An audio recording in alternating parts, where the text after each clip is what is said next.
Hello and welcome to a brand new episode of the TraxionGG podcast. And this episode, we're going to be talking once again about Art of Rally and Absolute Drift, except rather than just me and John eulogizing, we thought we would speak to the creator themselves. So founder of Funselektor and creator of Absolute Drift and Art of Rally, Dune Casu. Welcome to the show. How are you? Good. Thanks for having me on the show, Tom. Huge fan of Traxion. Whoa, huge fan of Traxion. Well, we're a huge fan of Funselektor. Thank you very much for saying that. It's a pleasure having you here.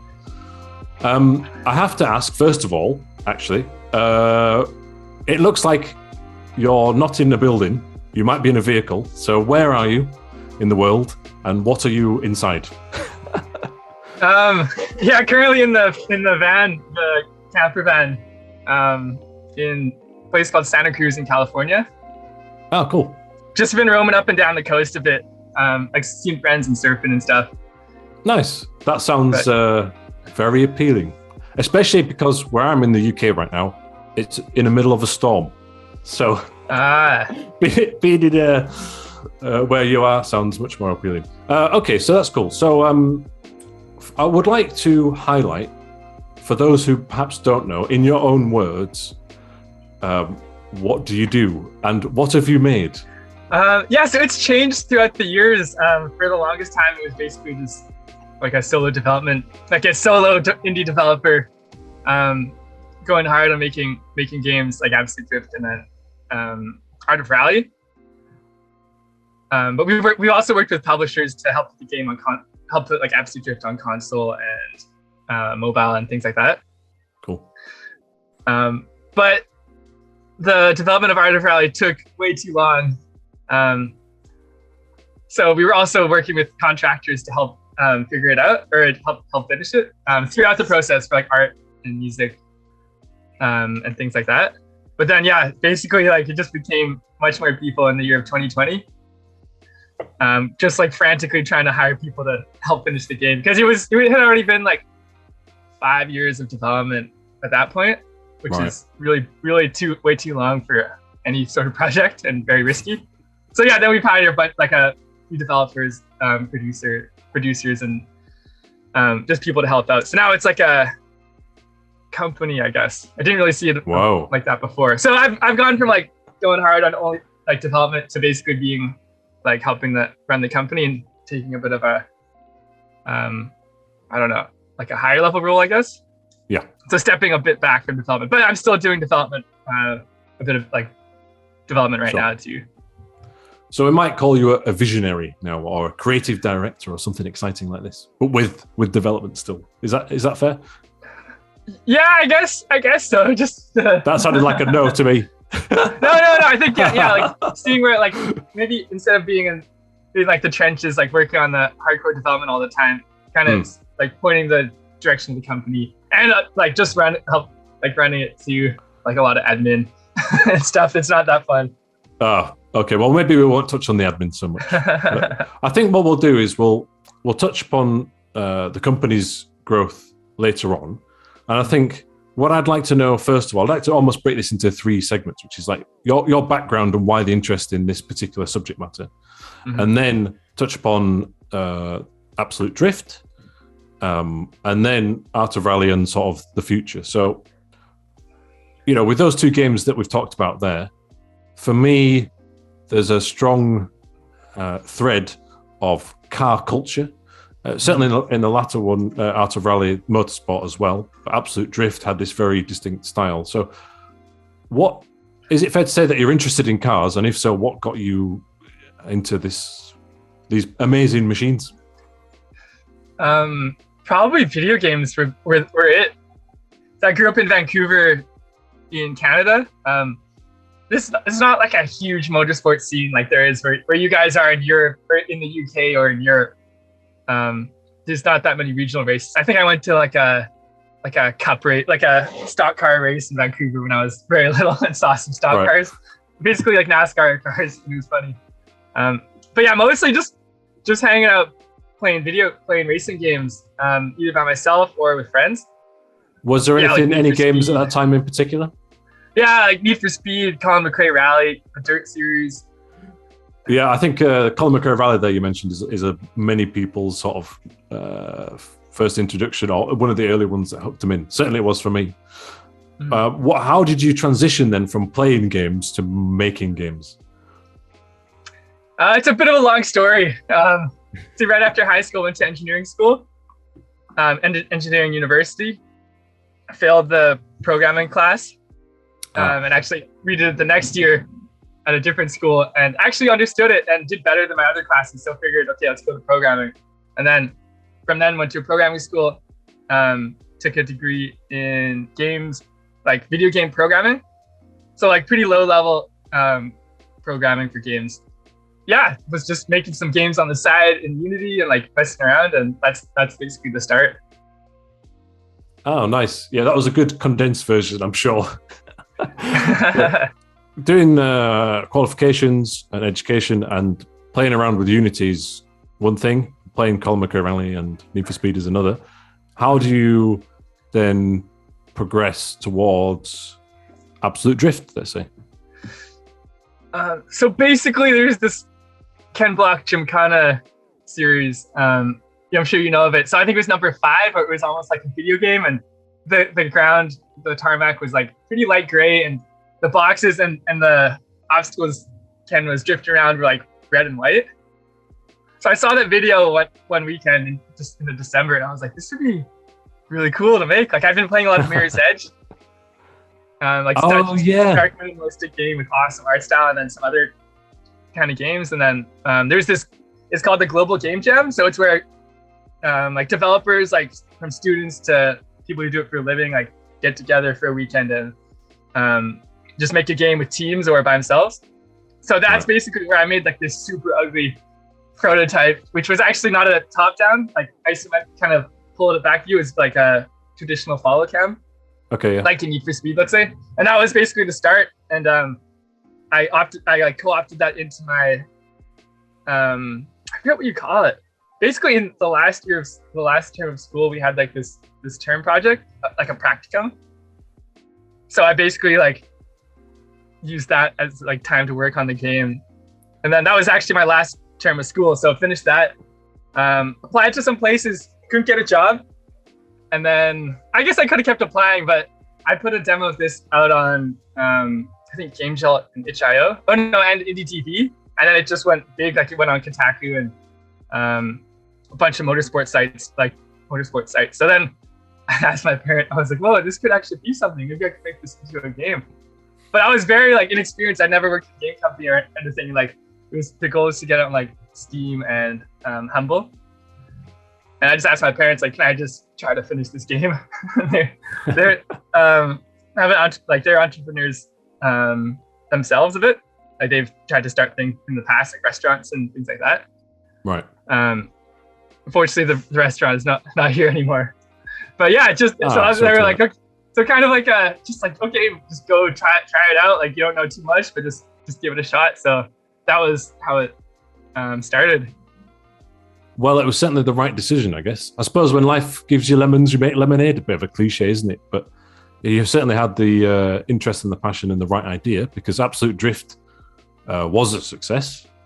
And I'm actually just going to read out the number of platforms that I believe it's on right now. Oh, it's too many. Correct me if I'm wrong. So there's obviously PC, but there's via Steam, GOG, Epic. Then there's Xbox, PlayStation, Switch, Google Play, and iOS through the App Store. Have I missed any there? I think that's the main one. There's the ones that resell the key, like Humble Store and like Green Knight Gaming, but the core platforms. But yeah, it's everywhere. Good research. So there's no excuse not to play the game because it's on every platform. So get out there and check it out if you can. And I was actually just going to mention before we transition to Art of Rally and how the development of Absolute Drift is. Another version is about to be released, the physical Switch version, which has like lots of cool like posters and artwork as well. So when you see the long tail release of something that you made after seeing a Ken Block video, is it satisfying? Is it like, wow, that's so cool that people still like this to the point where, okay, there's going to be this another edition several years later? Yeah, it's been such a surprise. Like I was trying to do some like, I just didn't have the time like to do like Art of Rally and to keep pushing Absolute Drift. So we've worked with some good partners like Serenity Forge to help. They put a lot of work into the physical edition. Like it's crazy. Yeah, it looks so really yeah, cool. It's awesome to see. Thanks. Yeah, and so the Absolute Drift Zen Edition by Serenity Falls in physical form for Switch. I think the pre-orders are available and it's shipping later in the year, so check that out. We'll put a link in the description of this particular episode for those who want to find out. So how long did Absolute Drift take from that initial sort of project or demo that you created to it being released on a platform where people can purchase it? Yeah, it was a year and a half, which is... That's not bad. Like scaldingly fast like for a game. Like I wish you'd think I'd know better for Art of Rally. So when did you have Art of Rally as an idea when you were making Absolute Drift, or was it a case of right, I finished Absolute Drift? Oh well, not many developers say they never really finish the game, but you know what I mean. It's released, so therefore I'm on to the next one. Or was Art of Rally always like an end goal? Yeah, Art of Rally was always the end goal. Like basically, when I came back from that little for that game jam where I made the prototype for Absolute Drift, I've been like just on YouTube checking out like drifting, and Rally came up, and I saw this Rally America series from that Subaru makes. Yep. And I was like, holy crap, this is amazing. Like I guess all the memories of playing Colin McRae and Dirt are still in there. They're like, yeah, you need to make this game eventually. But you're making this is a drifting game. I mean, I didn't even think it was just a fun project at that time. So like I was like pretty interested in it. But then Dirt Rally came out during the development of Absolute Drift in 2015. I see. But I didn't play it because I was like, if I get that, like start playing it, I'm not going to finish the game. So I was pretty keen to just get into Rally again. Right. Well, it certainly has worked out. So, like we say, Absolute Drift is on every single platform apart from maybe, I don't know, smartwatches. Oh yeah. Maybe you should work on that. Or the game. There's a trend for re-releasing games on Game Boy now, so I don't know if you can do that. Anyway, so Art of Rally then, that you've mentioned there, that was about a five-year project or something like this. So how do you get through when something's taking a while? How do you keep inspired and motivated to make it finished, especially when in the meantime, I'm sure Absolute Drift's been ported to every other system under the sun? Yeah, like it was probably a bit unhealthy and crazy at sometimes, but I was also like, I guess I built up the camper van, was like roaming around. So just kind of seeing places, like feeling, I guess it's nicer to help with burnout, I guess, or it leads like a more relaxed life. You can, like, that's how I felt. So I was just like, I wasn't going like insane working on all. Actually, it's hard to tell because it was so long ago, like 5 years. It was like 7 years ago when I started. Wow. But basically, I just loved it. Like I just was working on it. I was like, I loved it. There was super hard moments. Like it was like one huge obstacle after another, like trying to figure out the art style and like figuring out how a tree should look. Like it was like, there was times when I was just looking at trees trying to figure out like, why does the tree look that way? But yeah, I just like pure passion and dedication and persistence. Like I just knew I had to make the game at all costs. It was like a life goal. That's probably an unhealthy way to do it though. But yeah, it was just like, this needs to be made no matter what. The community was very helpful with that though, and also showing it to like to friends and other developers who give you who gave me feedback and encouragement. But a big part was the community. Like we had at one point, it was like we had some Steam forums, but then we made a Discord, and that's been huge. Like it's just like you make a build, and then like the nice people that in the community will like are willing to test it, and you can get feedback like immediately, and that's just the best feeling ever. It's like fix a bug, and then they say like, oh yeah, that bug's fixed, or make a new feature that's improved. That's such a good feeling. So it's almost like early access for a really long time, but nothing that was shippable for sure. Cool. Well, it's great that you were able to foster that community and they were able to help out. And when you were talking then, you mentioned the camper van or the Transit, because that's the model it's based on, and they're very popular in the UK where I'm from. And you're traveling around, which helps with burnout, right? Because you get to see new places and you get to drive and focus the mind, right? But you're developing the game from there as well? Yeah, it has it was made with this in mind. So it has a big, huge table, like a 6-foot table power. So yeah, I just set up a monitor and keyboard and just, yeah, it feels like home. Like if you have, I didn't actually know about hotspotting until maybe 2018 or 2019. So it was off Wi-Fi, which was good. I mean, didn't have that many. We had some collaborators, but no one like super day to day. So it was kind of less distractions with no internet, I suppose. Yeah, just write it down and try to do it when you have Wi-Fi. Oh, so you have to sort of drive around to find the local place that's got Wi-Fi, I suppose, when you need it. Yeah, like libraries or McDonald's and stuff like that. Yeah, I was going to say McDonald's is good for that. Yeah. Oh, that's epic. So for those who don't know, the camper van or something similar to the camper van, you can find that within the levels, open world levels of Outer Rally, which is a really neat touch. Was that something that was made early on in the game, or was it sort of a final flourish to be like, do you know what, this is a cool thing? No, it was pretty early, maybe 2019.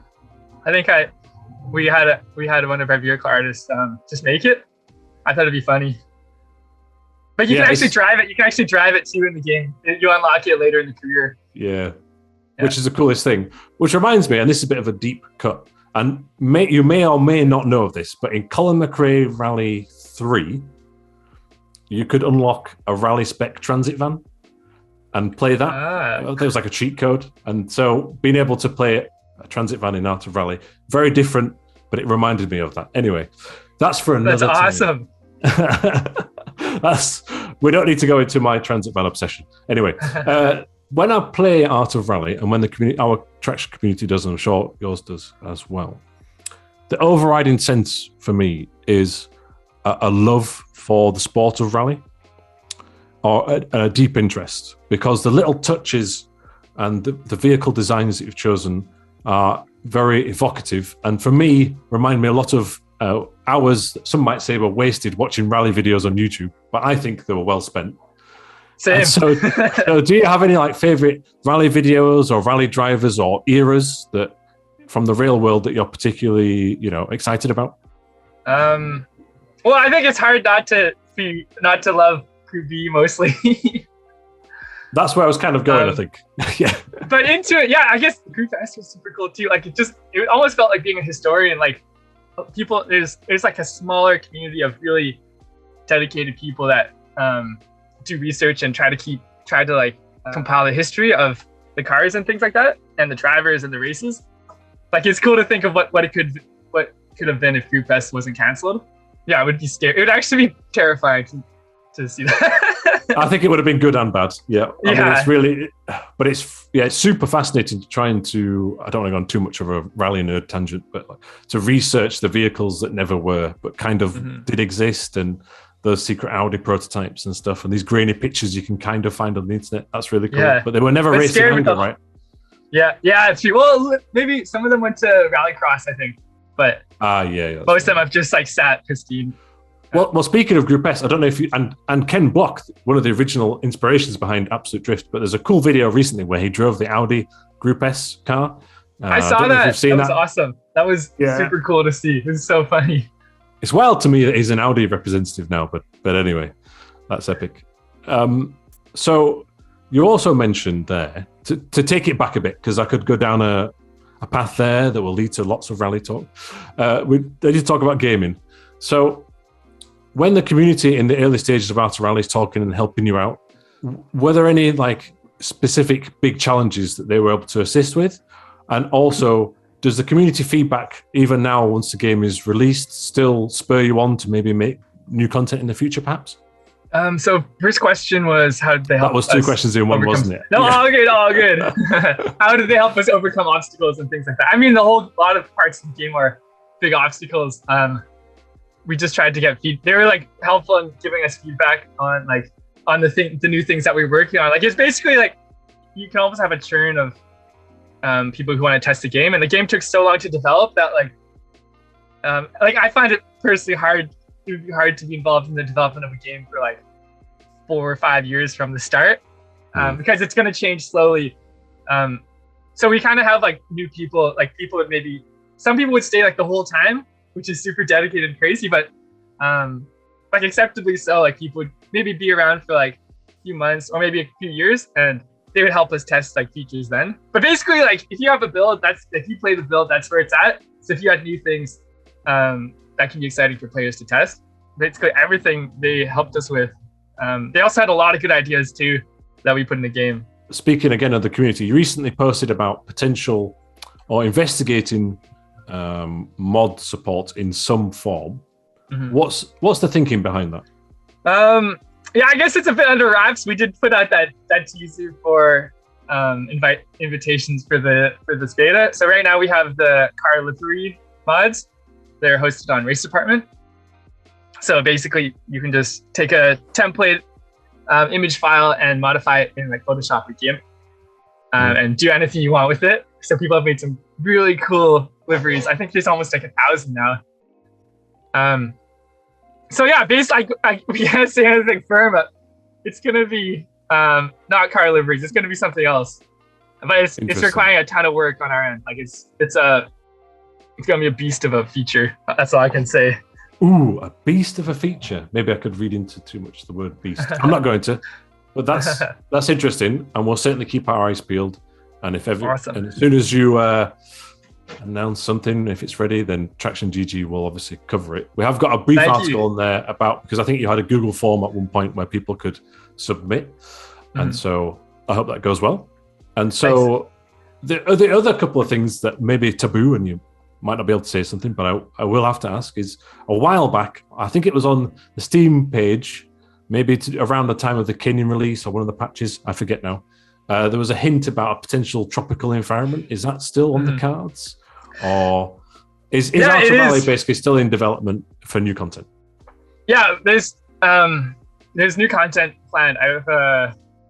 I'm the one actually making the levels right now. We've been so busy like with the hiring and things in January, and just basically improving our company. So yeah, I think last week or maybe the week before, I actually got to like open it up again and start delving into it. But yeah, it'll be tropical and a brand new location with like 6 stages and free roam, and then 2 new songs as well. Interesting. But yeah, we'll be putting out some hints eventually. You'll see. Cool. All right, I'm there with my magnifying glass. Awesome. Very much looking forward to it, especially after how good the Kenyan update was. Thanks. Also, the game came out last year on consoles. How did that feel for it to be out there for an even wider audience? In fact, I think on Xbox it's on Game Pass included, right? Yeah. So how did that come about, and how did it feel for it to be in the hands of even more people? Yeah, that was probably the hardest thing we've done, actually. Trying to self-publish a game on consoles is the hard, especially like trying to go sim launch with as many consoles as we could. Like we did Xbox Series X, and then normal Xbox, and then Windows 10, and then Nintendo at launch. Like it's so many platforms, and for a smaller company for the first time, it was pretty difficult. Oh, we actually did Switch in 2020 though for Absolute Drift, but so that did help. But yeah, it was just a mega project. Like, yeah, it was a lot of work, a lot of pain. We did have a little issue with people logging in on Xbox on launch, unfortunately, but we managed to figure that out. And yeah, just having so many platforms is really, really difficult. But yeah, like having it on Game Pass and having like lots of marketing help from Microsoft and Nintendo was definitely instrumental in helping push the game out to a ton of people. Yeah, I think it raised the profile. Hopefully raised the profile of the game a bit, and got us a bunch of new fans. I think it definitely did. And then maybe in the future that might help for any future projects as well, right? It's not just Outer Valley, it's building the fan base, like you mentioned, right? Which is hopefully that's the goal. Hopefully it's a long-term goal, right? Yeah. And also recently you were tweeting about how, and you mentioned it a couple of times already, but let's dive into it. How Funselektor is more than just you. There's some full-time employees now, and things are expanding. There was mention of that there is going to be an unannounced game at some point. So is that in active development now, or is it just in a planning stage? What's the status, basically, without saying obviously what it is? Yeah. So planning and early development. Like it's trying to be like a smaller scope game. We have like basically one developer is tasked with that game only, so full time that's their project. Yeah, I don't know what else we can say about it. It's still early, early stages. So well, let's yeah. just hope it's got vehicles in it, and it's released at some point in the nearish future, and everybody gets to enjoy it in the same way they did Absolute Drift and Art of Rally. Kind of looking to the very near future is Steam Deck. Art of Rally is verified. What was the process to getting the PC version of that on the mobile device? And have you got one of these Steam Decks? And what do you think of it? Yeah, so the Steam Deck. Yeah, we were lucky enough to apply for one, and they sent one over. Honestly, I feel like Valve should probably just take all the credit. Like they verified it.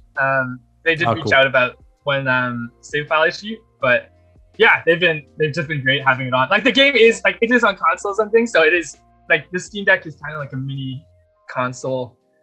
So like the game has to be, the UI needs to be like navigated by controller and buttons and things like that. So yeah, it was a pretty good, like it's a pretty good segue into it. And yeah, I'm not sure how much we're allowed to say about the Steam Deck, but it's awesome. That's all I can say. It's awesome. It runs the game really well. Nice. Screen's really big. Even though it's a low resolution screen, it doesn't really matter. Like seems pretty like super crisp to me. And yeah, I think it'll be just a great platform for people to play it on. Like just nice, like actual good thumbsticks, triggers. Also some behind the controller triggers, just like on the Xbox Pro controller or Elite controller. Yeah, Elite. So yeah, I'm excited to see what players think of it on that device. But yeah, it runs super well too. So yeah. Oh, that's cool. So does that count as another platform for the game to release on? There's quite a few already, but still not as much as Absolute Drift, I don't think. Yeah.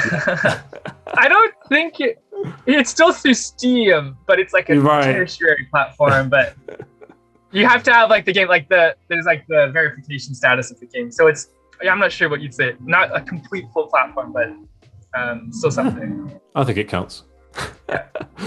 Cool. I was going to ask you just a couple of really quick questions before we head off, because I appreciate your time, because you're obviously very busy now. You've got the full employees and new projects and DLC or content for Art of Rally as well.